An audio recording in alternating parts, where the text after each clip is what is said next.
So I think that probably goes more into the entrepreneur pathways that I'll talk about. Okay, perfect.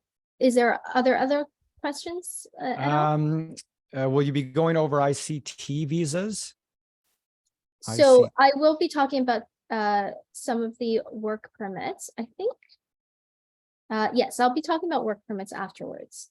Oh, okay. And maybe can you just speak a little bit to so from the perspective of somebody immigrating to Canada, but if you had a company that was, let's say, like an accounting firm that knew that they could hire, pick a number, 3 to 5 skilled individuals under these programs, like how would they go about? Would they just contact a firm like yours to get that help, or is there a different route for them? Yeah, absolutely. So one of the ways, there are different kinds of routes for entrepreneurs. You can do the startup visa if that works for you. The nice thing about the startup visa is it's a permanent residence application from the outset. So you're applying for permanent residence. You can also get a work permit to work in Canada while you're waiting for permanent residence. There are other ways to do so as well.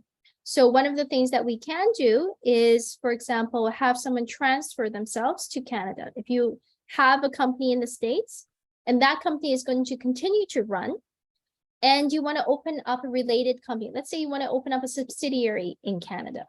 Okay. So that's where what we call ICT, intra-company transferee category. We're going to transfer yourself to Canada. You can transfer yourself. You can transfer other senior managers or specialized knowledge workers to Canada.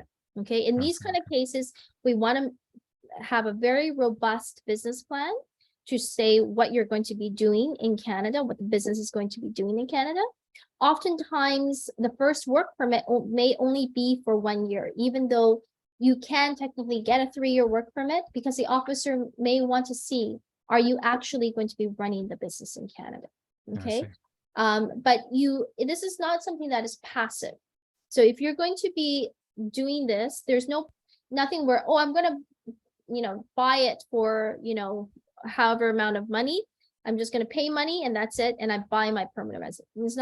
It's not that. It's not passive investment. It's active management of your company.